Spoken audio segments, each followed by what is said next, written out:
اعوذ باللہ من الشیطان الرجیم بسم اللہ الرحمن الرحیم انا اعطیناک الکوثر. کیسے پڑھ رہے ہیں ہم؟ اعطینا، آتینا نہیں، آنے، اعطینا. انا اعطیناک الکوثر فصل لربک وانحر ان شانئک هو الابتر. ہم نے دے دیا آپ کو، یعنی اے رسول، کوثر. کوثر جانتے ہیں جنت کے ایک نہر کا نام ہے، وہ کوثر آپ کو دے دی. اب دے دی کہاں دی؟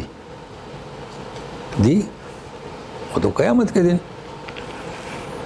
تو دے دی کیوں؟ نعطی کا ہے نا. اگر ہوتا تو سمجھ میں آتا، مگر ایسا نہیں ہے. یہ ہمارے لیے انا عتیق، میں کل دوں گا، میں کل آؤں گا، اور پھر انشاءاللہ بھی کہیں. کس کے لیے؟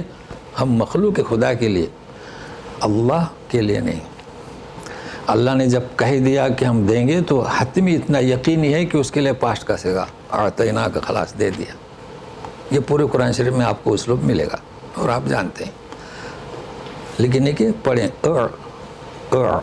کہ اب کوثر کے بارے میں آپ یاد رکھیے، یہ جنت کی نہر ہے، وہاں سے پانی آئے گا. تو وہ جو قیامت کے اس ہولناکی میں جو پریشانی ہوگی نا، انشاءاللہ ہم اور آپ سب جائیں گے. آپ صلی اللہ علیہ وسلم خود حاضر ہوں گے، اس لیے کہا جائے گا آپ کو دے دیا. وہاں حاضر ہوں گے اور پلاتے رہیں گے، بس آپ کو پھر پیاس نہیں لگے گی. یہ تو نوٹ کر لیں، دعا کریں کہ ہم اس میں شامل رہیں.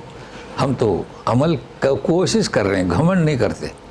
جو بھی ہم کر رہے ہیں نا، حق تو کہاں سے ادا ہوگا، کر رہے ہیں. مگر ایک چیز سن لیجیے گا، فرشتے ایک جماعت کو روکیں گے، نہیں جا سکتے. اللہ کے رسول کہیں گے نہیں اصحابی، اللہ اصحابی، وہ کوئی معمولی بات نہیں ہے. ایک روایت میں امتی، اب میں احادیث کو پیش نہیں کر رہا ہوں، پھر آپ جانتے ہیں، بہت مشہور ہے. بولے آپ نہیں جانتے آپ کی وفات کے بعد انہوں نے کیا کیا؟ بدعت. مگر یہ حدیث ایسی پڑھنے سے سمجھ میں نہیں آتی ہے. جس طریقے سے قرآن کو اس میں ریسرچ کرنا ہے، احادیث کو بھی ریسرچ کرنا ہے. اب آپ بولیں گے اصحابی صحابہ میرے، ایسا ہو سکتا ہے. لیکن جب دیکھیں گے حدیث تو ہے، تو کیا مطلب اس کا؟ بھائی یہ تو واضح ہے بدعتی. بھائی ہم آج کل بدعتی لوگ بہت ہیں، ان کو ہٹا دیں گے. بھائی کئی احادیث میں ہے صحابہ کرام مرتد ہوئے، ہے نا. تو کیا صحابہ کرام مرتد ہوئے؟ تو بھائی سمجھنا چاہیے کہ مدینہ میں منافق بھی تو تھے کہ نہیں تھے؟ تھے نا. تو وہ صحابی تھے کہ نہیں؟ بھائی صحابی کے لیے شرط کیا ہے کہ رسول کے سامنے اس کو دیکھے، اس پر ایمان لائے، وہ صحابی ہوا. تو منافق، اچھا منافقین کے بارے میں لوگوں کو معلوم نہیں تھا کہ کون کون منافق ہے، وہ تو چند نام بتلا دیے گئے تھے. تو منافقین کا شمار کس میں ہوگا؟ مسلمانوں میں. تو اس نقطے کو بھی نوٹ کر لیں. تو یہ بہت اہم آیت ہے. یہاں اس کوثر پر میں نے وضاحت کی، کوشش کریں جب معلوم ہو جائے. ویسے تو بدعت ہم لوگوں میں ہے، آپ یوں نہ سمجھے کہ ہم جو نمازیں روزہ کر رہے ہیں اس میں بدعت نہیں، بدعت ہے. کیونکہ ہمارے علماء کو بھی اس کا علم نہیں، اور یہ میں کئی دفعہ بتا چکا ہوں. یہ تو معاف ہے، لیکن جب معلوم ہو جائے تو آپ کو اسے چھوڑ دینا چاہیے. اب فصلی، نماز پڑھ رب کے لیے. ونحر، اب ہم ونحر کا ترجمہ کیا کرتے ہیں؟ قربانی. ہمارے پاس کوئی دوسرا لفظ نہیں ہے، چونکہ ونحر آتا ہے اونٹ کی قربانی کے لیے، یعنی خون بہا. چونکہ اونٹ جو ہے بکرے کی طرح ذبح نہیں کیا جاتا تھا. اب تو مشینری سے اس کو باندھتے ہیں اور کرتے ہیں، وہ اس کو نیزہ مارا جاتا تھا. تو اس کے لیے تو بڑی مہارت چاہیے. آج بھی ہیں، بغیر باندھے پکڑے پھٹ سے مار دیتے ہیں.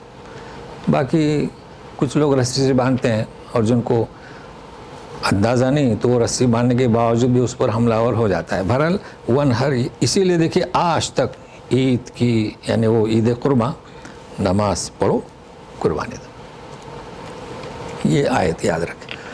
اگر نماز سے پہلے قربانی دیے تو کھانے کے لیے گوشت. یہ اصول ہے. جس بستی میں نماز نہیں ہوتی ہے تو پڑوس کا ٹائم معلوم کر لیں. کچھ بستیاں ایسی ہیں 5-6 گھر، تو دوسری بستی کا ٹائم معلوم کر لیں، یہ ضروری ہے. اب ان شانی ک یعنی آپ. اب شانی دیکھو، کل یومن ہوا فی شأن، اللہ تعالیٰ ہر روز الگ الگ شأن میں ہے. تو وہاں کیا ہے؟ شأن، حمزہ پہلے ہے، یہاں حمزہ بعد میں ہے، زمین آسمان کا فرق ہے. اب ہم کیا کہتے ہیں؟ شان، تو سمجھ میں نہیں آئے گا، اصل میں وہ ہے شأن، لیکن شان کہنا جائز ہے، ہم اردو والے ہیں. مگر کل یومن ہوا فی سورہ رحمان میں شأن. تو دیکھیے یہاں حمزہ بعد میں ہے نون کے، وہاں حمزہ پہلے ہے. تو اگر حمزہ پہلے ہے نون بعد میں تو اس کے معنی شوکت، شان. اور جہاں حمزہ بعد میں تو اس کے معنی کیا؟ دشمن. تو اے رسول تیرا دشمن هو الابتر، وہی ابتر ہے. اب ابتر کے معنی کیا؟ نسل سے کٹا ہوا، یعنی اس کی نرینہ یعنی میل اولاد ہی نہیں، خلاص اس کی نسل کٹ گئی. بھائی بچیاں ہیں تو بچوں سے تو نسل نہیں ہوتی نا، وہ تو دوسرے کے یہاں دی جائے گی. ہمارے یہاں تو اس کا سرنیم بھی تبدیل ہو جاتا ہے، ادم ہو جاتی ہے. جی تو سنیے گا، آپ ہے نا ہمارے پاس وقت؟ جی 10 منٹ زیادہ لے لیں گے. یہ ابتر میں مجھے کہنا ہے. دیکھیے کون یہ ابتر؟ تو آپ صلی اللہ علیہ وسلم کو اس نے کیوں ابتر کہا، یہ جاننا ضروری ہے، خاص کر ہمارے اپنے ہندوستان کے لوگوں کو. ہمارے یہاں جو کتابیں پڑھی جاتی ہیں نا، اس میں ایک چیز کی کمی ہے، نقص ہے. اب ہم نے ہمارے یہاں جو یہاں اور بھی آتے ہیں نا، پاکستانی حضرات بھی آتے ہیں، تو وہ ان کے یہاں یہ چیز میں نے نہیں پائی، وہ سمجھتے ہیں. آپ کو کیوں کہا گیا؟ کہا اس نے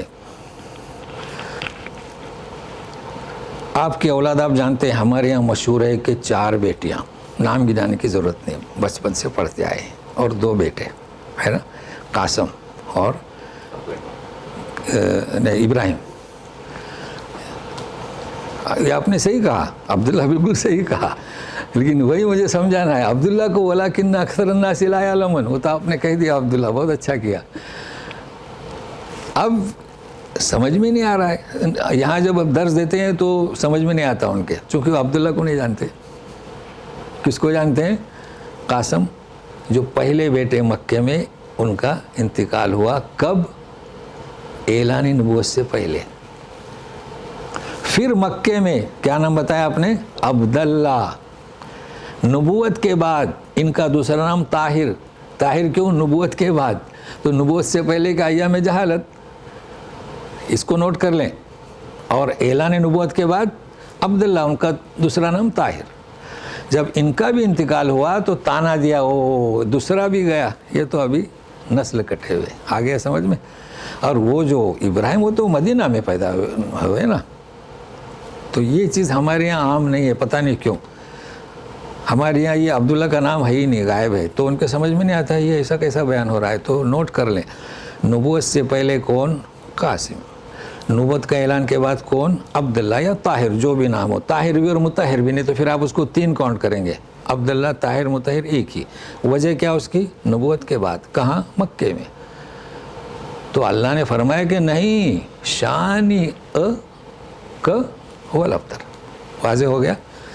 اپنے بچوں کو ہی پوچھیں، اپنے یہاں تو چیز رہے گی. یہ تو میں کہہ رہا ہوں، کئی چیزیں ایسی ہیں، تو انتظار کیجیے گا.